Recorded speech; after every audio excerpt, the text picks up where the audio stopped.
Larry Kopnick is not a very smart guy. He doesn't put two and two together when his wife tells him that Sai had been sending letters to the tenure committee. Letters to the tenure committee.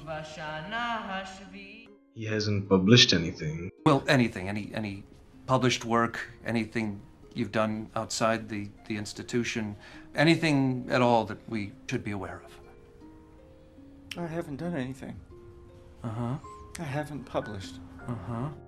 And he doesn't realize that it's religion that's ruining his life. Sai tells him to move out of the house because him being there is somehow going to affect his son's bar mitzvah, and his wife wants a religious divorce, which is going to be more complicated for him. Without a get, I'm an agunal. She wants a divorce because she wants to now live with Sai. But Sai dies, and Danny's bar mitzvah happens while he's high. Now, he has other problems as well, like the Korean kid blackmailing him or his health. But he either spends very little time dealing with these things or no time at all. He is a coward and he does not want to face that fact. What he does is, with all these things happening to him, he thinks that God is trying to tell him something. But it's him who does not do anything. Now, we had something similar in the prologue where a character comes across something that they weren't expecting and they automatically assume that it's God trying to tell them something. Now, keep in mind that all the rules of religion are being followed here. But society allows Larry to be screwed over, but Sai is not affected in any way, even though he's clearly not a good person. He's cunning, he manipulates people, and he manipulates Larry's wife. She wouldn't have told him about the letters if she knew that Sai wanted to ruin Larry's career. Yes, she actually thinks that Sai had respect for Larry. Sai had so much respect for you, Larry. He wrote letters to the tenure committee. And remember the time when Larry mentions that Sai's dead wife is barely cold, and she says that it was 3 years ago, in a similar way that Larry says it when his lawyer says the same thing. So I think that she might have made the same remark towards the beginning of her affair with Sai, and he might have given a similar answer. So this really normal, moderate religious way of life is proving itself to be toxic for a good person, but really healthy for a bad person who is actually smart enough to have figured this out, living in a place like this for so many years. That is why he uses religion as an excuse to get what he wants. Child's bar mitzvah. Now, there are two options ahead of us. First, that there is a God, and religion is the best possible way to live life on this earth. And if you do good things, you get rewarded. If you do bad things, you're punished. But we know that the latter is not true, as I just mentioned before. So, is there any good reason why we should stick to religion? Does it give us any answers to the big questions of life? No, it doesn't, and the rabbis in the movie note that it doesn't. The first one just gives us the most vague solution to any problem ever. Can I share something with you? Because I too have had the feeling of losing track of Hashem, which is the problem here. I too have forgotten how to see him in the world, and when that happens, you think, well, if I can't see him, he isn't there. He's gone. But that's not the case. You just need to remember how to see him. Am I right? I mean, the parking lot here. Not much to see, huh? But if you imagine yourself a visitor, somebody who isn't familiar with these autos and such, somebody with the capacity for wonder, someone with a fresh perspective. That's what it is, Larry. Because with the right perspective, you can see Hashem, reaching into the world. He is in the world, not just in shul. It sounds to me like you're looking at the world, looking at your wife, through tired eyes. It sounds like she's become a sort of... Which is obvious because he doesn't even know the problem when he says it. She is seeing Cy Abelman.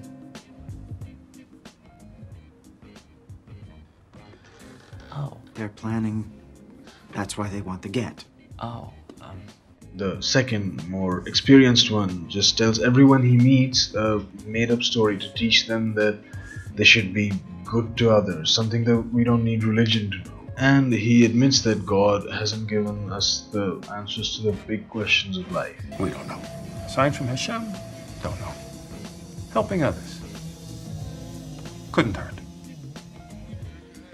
The third one refuses to help, revealing that, like the previous two rabbis, he never cared about the people and just wanted to make money. But unlike them, he doesn't pretend to care, now that he gets paid to tell kids to be good. So religion is doing more harm than good. And about God, well, according to the first option, yes, there is a God, and probably is a really cruel God who ignores Sai and punishes Larry for falling into temptation. And he didn't even do that because of greed. He did it because he didn't want to be involved in a lawsuit. And only after all the trouble that he went through because of his religion. So there is no logical way to act, and we're all going to hell for masturbating or lying once or something stupid like that. And if he is a just, kind God and there is some great wisdom in all of this, then we can all just be good to other people, mind our own business, and we can all go to heaven. But the second option is much better. There is no God, and the Coens are trying to put us in the shoes of people who invented the concept of God because of these coincidences and thought that there is some supernatural power at work. But they did not have science then, and we have it now,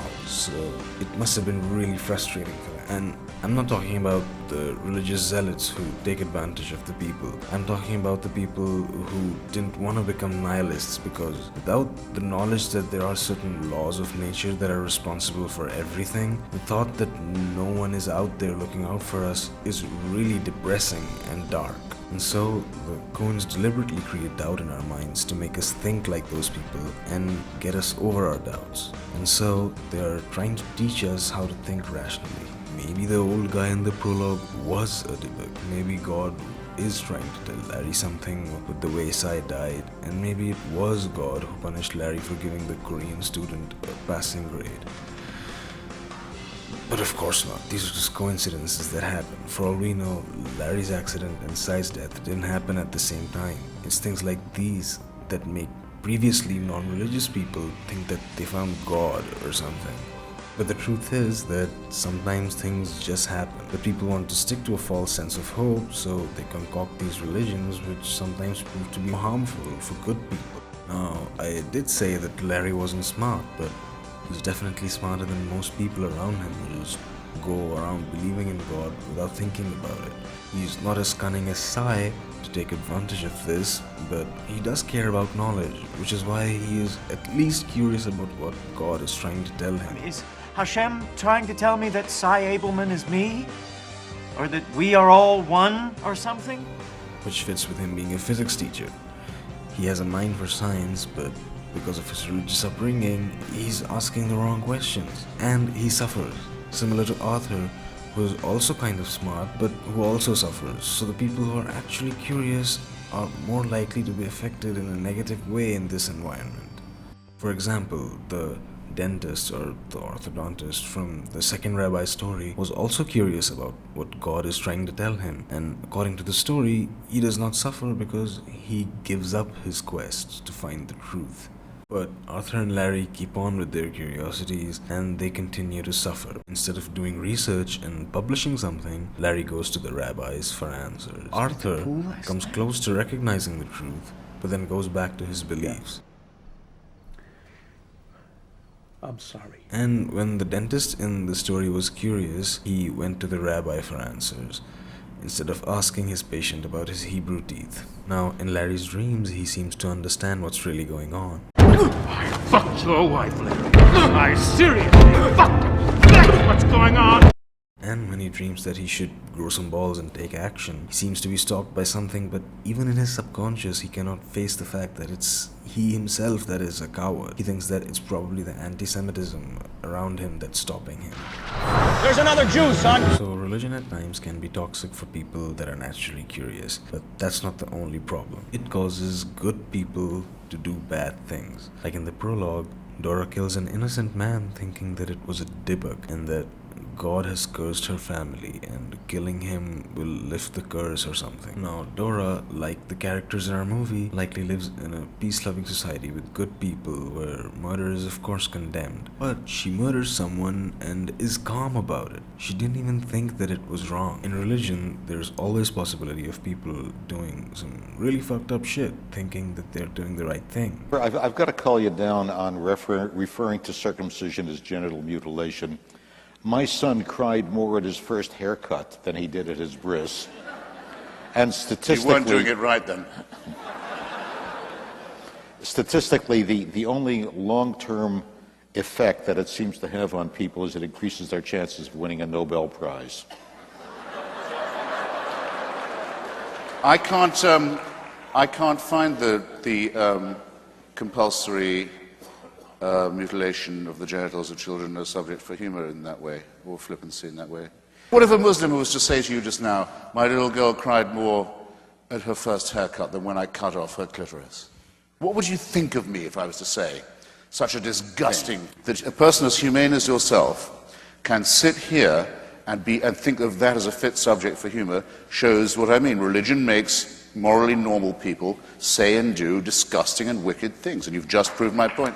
Now, of course, I'm not saying that if anyone is religious, they are bad. I'm saying that a religious society that thinks that everything that's happening to them is caused by God, and it's a serious belief that they should obey God in whatever He's saying, or more appropriately, whatever they think God is saying, is harmful in the long run. This is not always the case, but mix it with some very strict rules and you have a really, really toxic environment. And this seems to be a critique of moderate progressive religion, which works even if we assume option 1 that maybe there is a God.